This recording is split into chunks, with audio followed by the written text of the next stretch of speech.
In 2019, the Film and Whiskey podcast nearly collapsed under the weight of a Hollywood classic.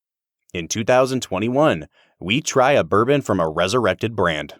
This is E.T. the Extra-Terrestrial, The Revisit.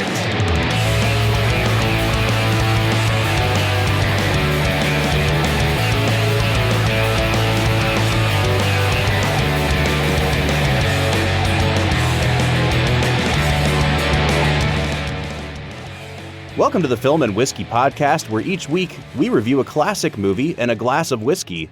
I'm Bob Book. I'm usually more right than Bob Book. No, that's debatable. But what's your name, sir? Oh, I'm Brad. Oh, hey, Hi, Brad. everybody. This week we are doing something special. I guess we could lead in with our bonus episode intro. Welcome into the podcast. Yeah. Bonus episode.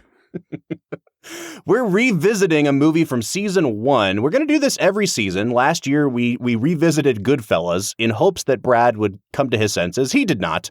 And this season, we left it open to our listeners about which movie we would revisit. So once again, they picked a movie from season 1, E.T. the Extra-Terrestrial. Brad, this episode came out towards the end of season 1, September of 2019. So it has been almost 2 full years since we've watched this movie together. First of all, honestly, I can't believe it's been that long. And then I think to how much stuff has happened in both of our lives since we last watched this movie. And I'm like, okay, I guess it has been a long time. Yeah, this entire thing called a pandemic happened. You know. There were fires in Australia. There were all sorts of great... There was an election. Yeah. I was thinking a lot that's happened. I was thinking more of the fact that you and I have both brought humans into the world since then. Yeah, procreation, man. Whoa. This is already off the rails. So, Brad, we are revisiting E.T. today. At the end of that episode, I gave it a 10 out of 10. I still think this is a fantastic movie. You were way cooler on it. You gave it a 6 out of 10. And it was the first time you'd ever seen E.T., which, if we could just kind of start there, I think, re-listening to that episode again this week in preparation for this, that's one of the things that stood out to me the most. I am really surprised that at no point growing up did you see this movie. It just kind of seems like one that would have been in the rotation at the G household. I mean, as somebody who now has a daughter of his own, I can understand why my parents wouldn't want me watching, movies that encourage getting drunk as a 9-year-old. I don't know if encourage is the right word. I mean, he's like making out with girls and like leering at small children. It's a movie that I can understand why, it shouldn't be seen by general audiences. That's really funny. Yeah, this does seem like, depending on where you're coming out on this movie, and I don't want to jump into that too quickly, this does seem like it could be just another check mark in your list of reasons I don't like the 1980s. Which is well documented on this show. Yes, I despise the 1980s. I think the music is mostly overrated. The movies are mostly garbage. But honestly, Bob, growing up in the 90s, this just wasn't a movie that I watched. We never had cable, so it's not like I was able to just catch it on cable somewhere. Honestly, I feel like I need to get my parents on the podcast to talk about whether or not they had seen E.T. in the 80s. I don't even know if they saw it to love it to, have us watch it. I just never watched it until 2019. I have a feeling they saw it. We should get, Mom and Dad G on this show to talk about it. Maybe they can call into the Anchor website and we'll play it on the air or something. Okay, Brad, we're diving back into this movie. And I think one of the things that really stood out to me this time, and I was kind of texting you some things and I sent you a GIF that I made of one of the shots in the movie. We already knew, Spielberg is known for his ability to move the camera. The camera is almost always moving. There's a really great video on YouTube I would encourage everyone to go watch. It's about the Spielberg oneer. And basically what that means is that Spielberg is known for having these really long shots where it doesn't cut away. And it basically ends up being like 3 shots in one because it moves from one side of the room to the other. And things that you would usually need like 3 setups to accomplish, Spielberg can do in one. And I'm really excited to talk to you about some of the more like nitty-gritty filmmaking stuff because I think now we've watched enough movies. We've watched nearly 100 movies since the E.T. episode that I think some of those things probably stood out to you a little bit more this time. So let's just jump right into talking about Spielberg's direction, the cinematography, the editing. Like, what really stood out to you this time around that maybe didn't the first time? I think one specific shot that I really liked that I think characterizes Spielberg in general is when the kids are playing D&D and Elliot comes back in after having seen E.T. in the shed, kind of. And he's like, guys, there's something out in the shed. Like, you got to come see it. Like, the camera just kind of sits in one spot in the kitchen.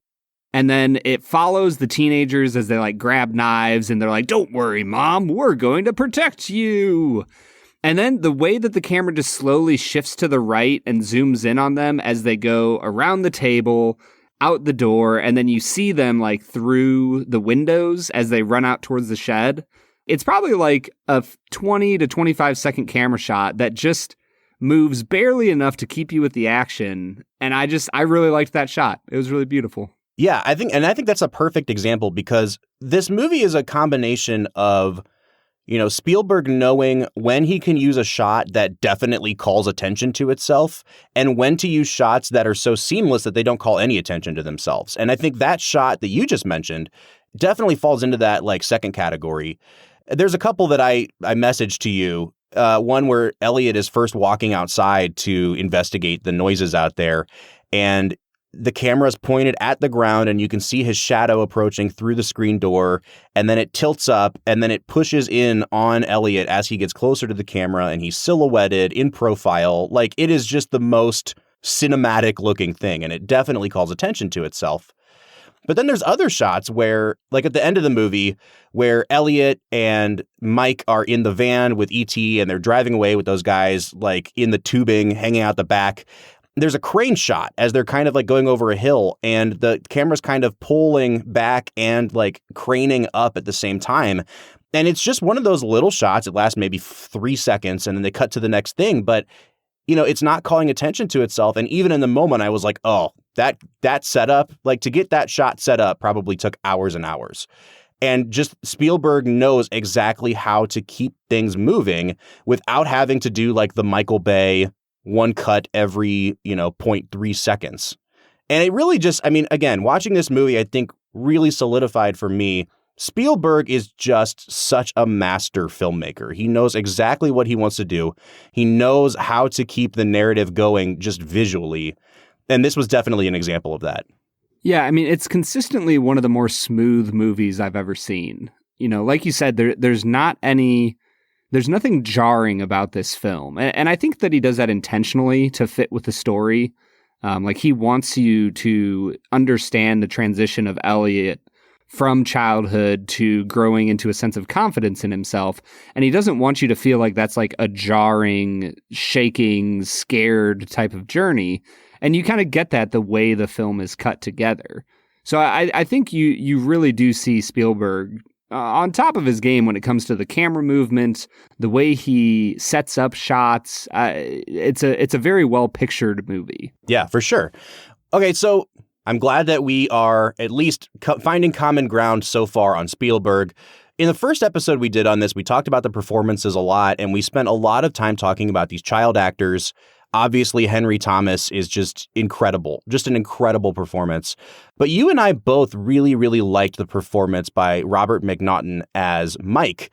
And once again, I think that he pulls a lot of the weight of the movie here as kind of the older brother who's skeptical, but wants to help out, who wants to be, kind of quote unquote, the man of the house, but is also still a kid.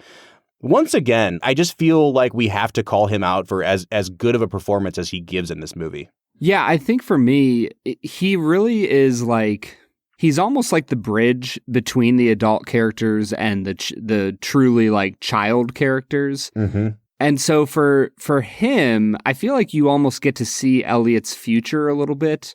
And that you can see that with somebody caring for him in his life, Elliot's going to be all right. And I think that McNaughton just does such a masterful job of being like the perfect older brother. Mm-hmm. Like he's kind of he's kind of a dick sometimes, but never in a way that like actually sabotages their relationship. And every single time it matters, he comes through for Elliot. And I think that's what makes his performance so compelling. I think this time around, I was really attracted to the number of like kind of quippy one-liners that this movie has. And I love the script in general. I think it's an incredibly well-structured movie. And we're going to get into talking again about the idea of this movie as basically just like one giant metaphor for divorce, for the father-son relationship, which I think is pretty obvious when you know to look for it. But I really loved some of these, like when they first have E.T. in Elliot's room and he's first introduced them to Mike and to Gertie, and they're bringing him food and they're trying to figure out what he is. And Mike's like, is it a monkey with no hair? And Drew Barrymore's just, is he a pig? He sure eats like one. It's just like little things like that really, really make me laugh throughout the movie. I think, honestly, Brad, half of my notes on this movie are just one-liners that they say to each other throughout the movie.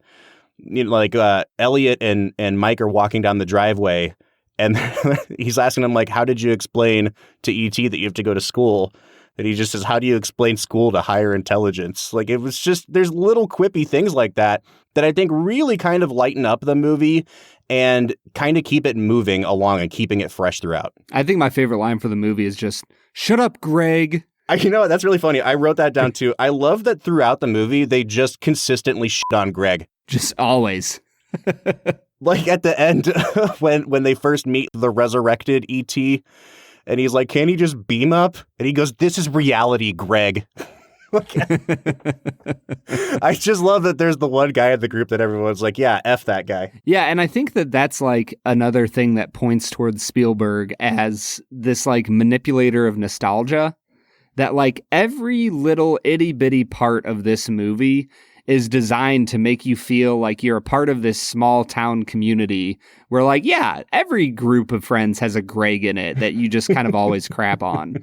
And, every sibling relationship, they fight and they get into stuff sometimes, but overall they love each other and care for each other. And Spielberg just always does a good job of portraying something that the audience like wants to be a part of. Yeah. Well, and I think even, the screenwriter, Melissa Matheson, she kind of figures out pretty early on, too, how do we make each plot development a really entertaining development, not just necessary for the plot. So, E.T. learns how to talk and it becomes really necessary for him to say things like phone home. But after that, they're like, all right, how do we have some fun with this? And so you immediately have that trick-or-treating thing where he's dressed up as Gertie and the mom doesn't know. And you have like, thank you.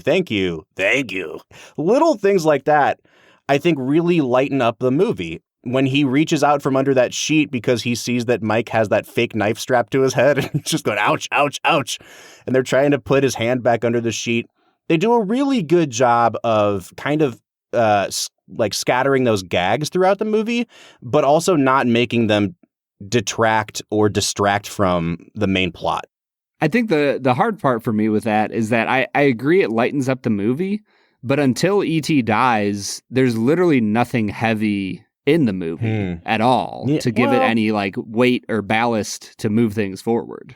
I don't know. I feel like you get glimpses of it though. Like you have the mom talking to the policeman when Elliot disappears and like talking for the first time out loud about that her and her husband have separated and she starts crying. You have the scene where Elliot and Mike are in the garage and they find their dad's shirt and they're reminiscing about the smell of his cologne. And so I think that the heavier moments are there, or they're at least hinted at.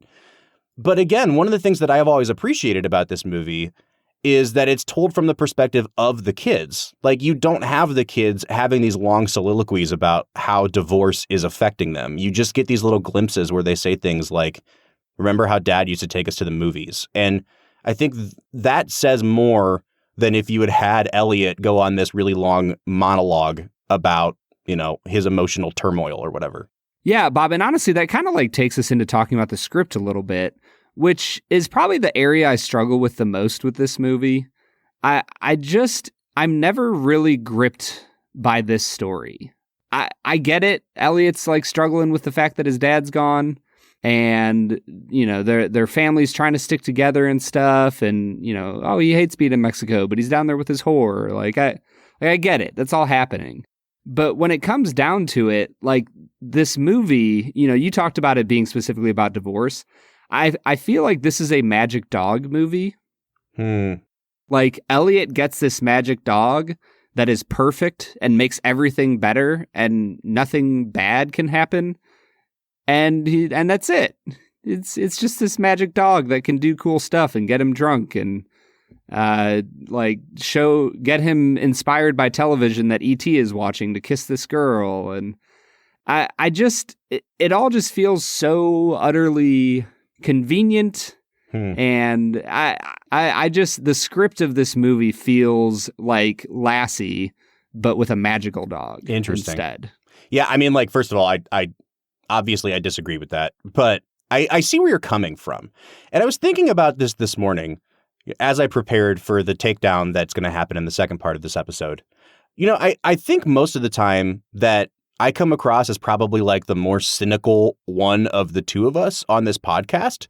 And yet I thought back to all the movies that we've watched for this podcast that are like sentimental in nature, right? And I think we could probably say like this is a sentimental kind of movie. That's what Spielberg is known for, kind of schmaltzy stuff. Yeah, for sure. The ones that you watched as a kid, you seem to have a soft spot for still. And the ones that you didn't watch till you were an adult, or at least like later childhood, I think that you're pretty harsh on kind of sappy, sentimental movies as an adult. And I didn't really put two and two together until this morning. So before we go to our whiskey break, I'll let your point stand, Brad, but I want to hear your response to, like, have you become a jaded, cynical jerk in your old age? No, not really. There's a lot of cheesy movies that I like. I think that the two things that make me struggle with this movie is what I'm now terming magic dog syndrome. And then the second thing, which I'm going to term as burnt gnome syndrome. The animatronics just don't work for me, dude. And the costume that they made for E.T., he literally looks like a burn victim. Yikes. Like, I was watching it this time and I'm like, he looks like this weird gnome with a long neck and a burn victim. And by the end of the movie, he literally is a burn victim. His skin is just all white and falling away. And so it's a mixture of those two things where I agree with you. I think that if I had watched this when I was like 4, 5, 6 years old, sure, maybe I would be nostalgic towards it and go, yeah, this is great. But in my mind, I'm not like bound by that nostalgia to give it a higher score. And honestly, like, I know that a lot of people really love this movie, but in the end, like, it's got a 78% on audience score on Rotten Tomatoes. It has a 7.8 on IMDb. This isn't like a beloved audience, like nobody can ever pass up. Just in the last few days, I've talked to a few of my friends about it, and all of my friends are like, yeah, I'm just not the biggest fan. Like, I'm sure it was good in 82, but it doesn't really hold up well. Yeah, so I can't disagree with any of that. Like, that is a fact. People, I would say newer generations don't seem to be latching onto this movie the same way. I don't necessarily know what to make of that, but I think we should hit pause before we kind of try to dissect that. Brad, let's jump into our whiskey for the day, which is this Old William Tarr Manchester Reserve. What do you say? Let's get to it.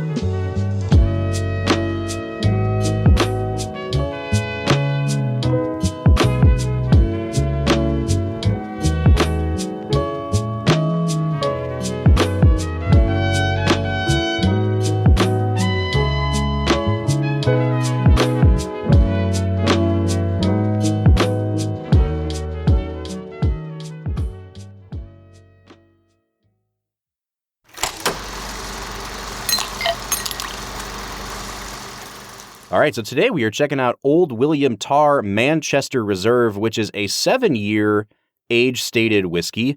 It's actually, Brad, a blend of 8-year-old rye and 7-year-old bourbon. Now, I don't know the exact proportions that they blend this thing to, but the rye that they use in this is 37% corn, 51% rye, and 12% barley. So kind of a high corn rye, if that makes sense. And then the bourbon is 75% corn, 13 rye, 12% barley. This brand was well known in Lexington, Kentucky, like 100 years ago. Very similar to the story of Kentucky Peerless in Louisville. This is happening a lot in the world of whiskey right now. They're finding these old brands that have fallen into, disrepair and closed down. And so the name is no longer copyrighted. And smart people are recopywriting those names so that they can say that their brand has history, and then they're relaunching these as kind of startups. So right now they're using sourced whiskey. Obviously, they just launched this, a year and a half ago, and they're using 8 and 7-year-old whiskey here. I don't have a problem with any of that. I just think that it's, we should upfront be transparent about like what the business is. But to us, honestly, all that matters is what does this stuff taste like? And Brad, you already said right before we hit record here, this is smelling pretty good.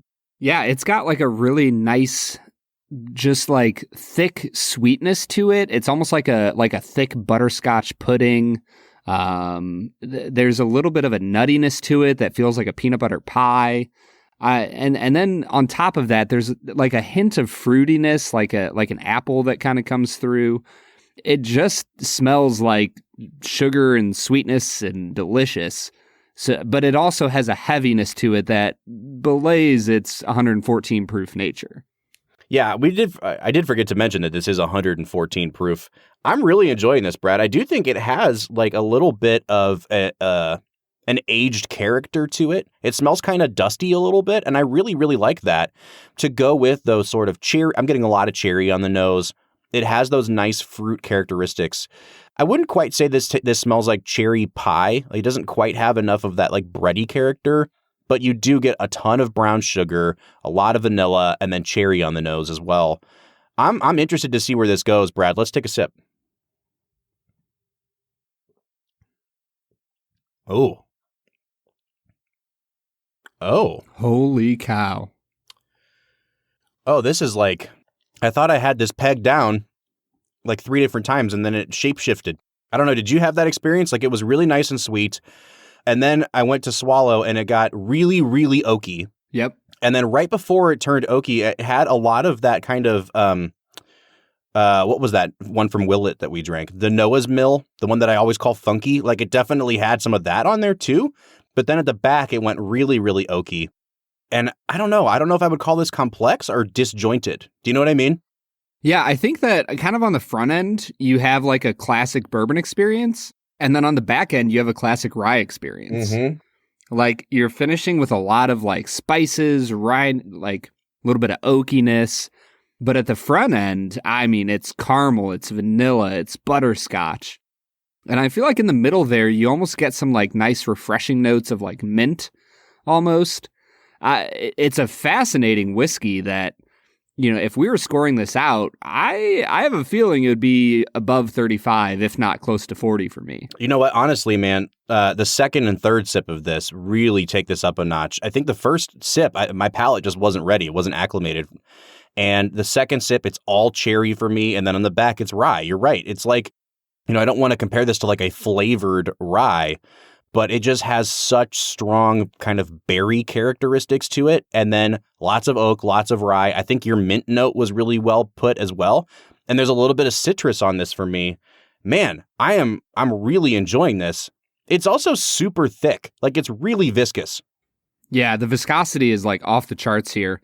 Bob, I am going to put the rest of my sample in my infinity bottle. Well, before you do that, you know what? I think we should score this out, Brad. Like, they sent us these samples. They were nice enough to send us a second sample because I think the first one got lost in the mail. I think we should at least do them the honor of giving it a full score here. So let's just go like as quick as we can. I'm going to say that I would give this a 7.5 on the nose. I'm going to give it a 9 on the taste. The finish is powerful. Like there's quite a bit of a Kentucky hug, but it's not harsh. It's just like, hey, I'm here. I'm 114 proof. I'd give it an 8 on the finish. Overall balance, I think I'd give it like an 8.5. And then we'll talk about value in a minute. But where do you think you'd come out on your first 4 categories, Brad? Honestly, Bob, I think this is a phenomenal whiskey. I'm going to go 8.999. Wow. All right. Like I am really impressed. The nose like hits you in all the right spots and lets you know what's coming. And then the taste, the finish, the balance is just off the charts delicious. All right. So the downside to this is in terms of value, this carries a suggested retail price of $80. Now, I actually don't think that's terrible when you consider that we're using 8-year-old rye, 7-year-old bourbon. They're blending them together before bottling and then releasing it as a sort of smaller, non-distilling producer. I don't think this is astronomically priced, and especially at barrel proof. Like, they're taking some loss on just what's been evaporated, especially from the rye. So is $80 cheap? No. Is $80 the perfect price for this? No. But I think I'll still give it a 7 out of 10 on value. I think I'll give it an 8 out of 10 on value. Like, if I'm going to spend $80 on a whiskey, it better be as good as this. Mm-hmm. Like I would put this up there. The only way I would balk at this is if it hit triple digits. Like, if this was like 99 and up, I would be like, oh, that's pretty high for this, even though it's really good. But $80, man, I feel like you're getting a good value for a really good whiskey here. I agree. I'm coming out to a 40 out of 50, and I think, Brad, you're going to be a little higher than me here.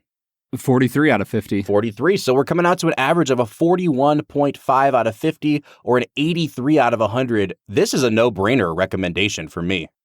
Yeah, go pick it up. If you can get it at the bar, if you can get a bottle, this is a phenomenal whiskey that you need to try. All right, Brad, let's get back into talking about E.T. What do you say? Yeah, let's get to it.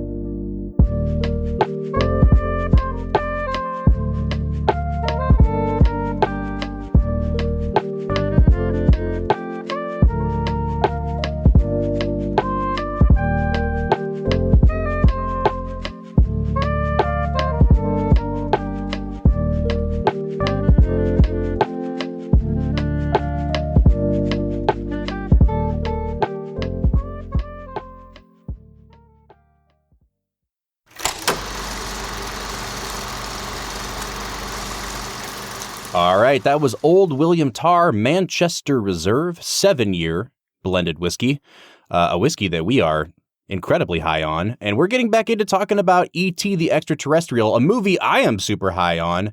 It's kind of starting to sound like Brad may or may not have changed his opinion on this. Brad, I think we should just go ahead and dive into your overall impressions this time around.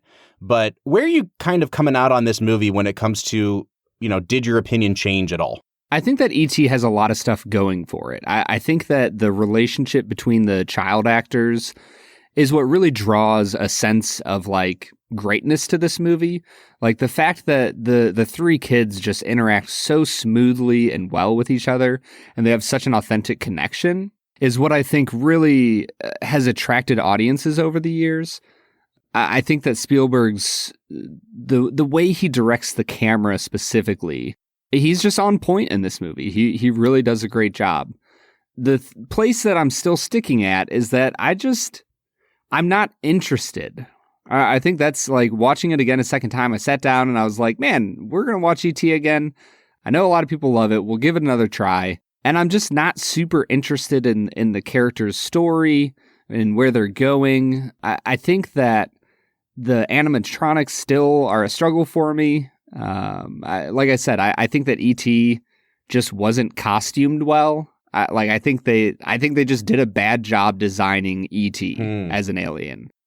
So that, and when the main character of the movie, or at the very least the main MacGuffin of the movie, is this alien that you're supposed to be interested in, I think you need to do a better job costuming him and designing him.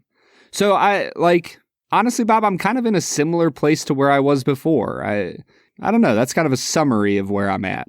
All right. Well, before we get out of here, then, I do want to talk a little bit more about John Williams' score than we did the first time around, because, one of the things that we are limited to with this podcast is we can't play music, because the way that music licenses work, it's different than, if we play dialogue from a movie on here. So we can't play the Williams score. But in that first episode, I said, I think that there are kind of universes that John Williams has worked in where he has been able to build and expand and develop more themes. Like think the Star Wars universe or the Harry Potter universe. But if we're just talking like one self-contained movie, I think this might be my favorite and maybe the best John Williams score of all. Like this is just, it's an insane level of virtuosity that's going on here. And I was taking notes on little things that I didn't even notice in most of my watches through. But when they keep cutting outside, when the government people are kind of marching towards the house, and he has those really heavy drums that are like, dun-dun, dun-dun. That kind of stuff wasn't really happening in movies in the 80s. And I think we're so used to hearing them now because movies like this became so influential.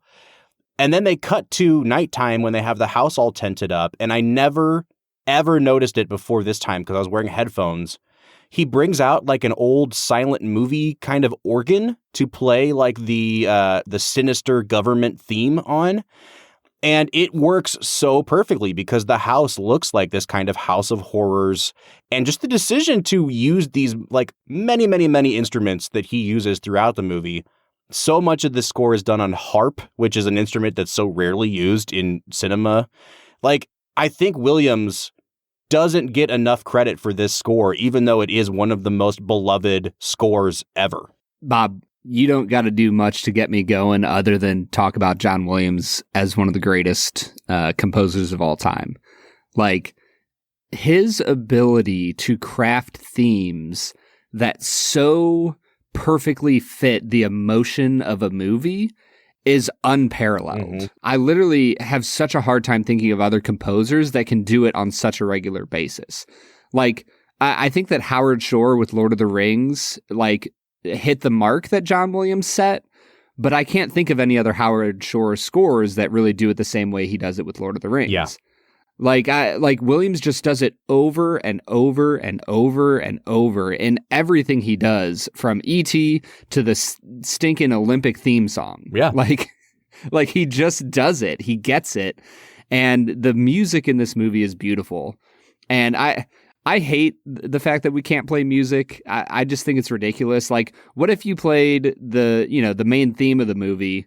Like when he says, "We're flying." Why don't we just hum it? Because they can't copyright strike us if we're badly humming it. Well, if you want to hum while I give my final score, Bob, you are more than welcome to. But I'm honestly curious, as we get into final scores and stuff, what changed for you in this viewing? Was there anything that you came down a little lower on? Was there anything you were a little higher on? Like, this is probably your 19th watch of this movie? Yeah, probably. So last time we went into it, I wasn't looking for the movie to be like a metaphor. And I came out of it like, oh, this is the most obvious metaphor for this ever. And so I went into it this time like, I'm going to look at this movie as specifically an allegory for divorce and an allegory for strained father-son relationships. And the whole movie works that way. And I was writing down lines of dialogue, like I said earlier, that just fed into this metaphor or this allegory. Like even when, E.T. and Elliot are sick and dying and they finally pull Elliot away and he's just screaming, "You're killing him, you're killing him." In our first episode on E.T., we talked about how at various points of the movie, E.T. is a stand-in for the dad. And at other points of the movie, E.T. is a stand-in for Elliot, and how they talk about how, E.T. feels his feelings. He feels E.T.'s feelings. E.T. kind of gives voice to things in Elliot that he hasn't been able to give voice to. And so when he's looking at this dying creature that all these adults are interfering with, and he's saying, like, you're killing him, in a sense, what he's talking to or what he's speaking into is his own situation. Like all these adults are coming into the picture and trying to smooth things over with what's happening in his life, this divorce, this separation, whatever you want to call it. And it's literally like draining the life out of Elliot. When we first meet him, he's a kid with like no voice. He's a kid that no one listens to. And by the end of the movie, you've got this John Williams fanfare and timpani playing him out because he has completed that sort of arc of coming of age. And I really, really appreciated how almost every line of dialogue in the second half of the movie can be interpreted in both ways, like on its face value and also as kind of feeding this central metaphor. There's a really great moment where Drew Barrymore is crying with her mom after they've watched E.T. die, and she asks if he's dead. And then she asks, like, can we wish for him to come back? And it's a callback to an earlier scene where they're reading Peter Pan. But it's also very obviously a callback to her being able to express that she wants her dad back. And then the mom even says, like, I wish that he could come back too. And so I don't know, man. I look at this script and I know that you're not a fan of it, but I mean, it's included as one of the 100 best scripts ever written by the Writers Guild of America. And I think that once you view this movie through the lens of trauma and grief and loss and coping, like, it's really hard to dismiss this movie. And I was really hoping, because you have become such a huge fan of this YouTube channel called Cinema Therapy, that going into this movie, watching it through that lens, you might have a better experience with it. And so as you give your final score, Brad, obviously I'm staying at a 10 out of 10. I think this is basically a flawless movie. I think this might be one of the 25 best movies ever made. I want to hear not just your final score, but like watching it through that lens, did it give you more of an appreciation for the movie than you had before? You know, coming through this movie again, I honestly don't think that was at the forefront of my mind. Like, I guess anytime I watch a movie, I try not to watch it with specific lenses. I try to just come to it as fresh as I can and observe what I can observe. And so for me, like, was that in my mind? Sure. I noticed little bits and pieces of it, but it wasn't something that like overwhelmed me the way it seems to have overwhelmed you. For me, you know, you're giving it a 10 out of 10. I still just think that's just so wildly high. If you gave it an 8.5 to even a 9.5, I'd be like, yeah, sure, I get it. You love the movie. 10 and top 25 movie of all time just feels like hyperbole to me. I am going to bring my score up though, Bob. Hey! I hope that you are excited that this film will get an entire 1/2 of a point higher of a score than I gave it before. So I'll come out to a 6.5 out of 10.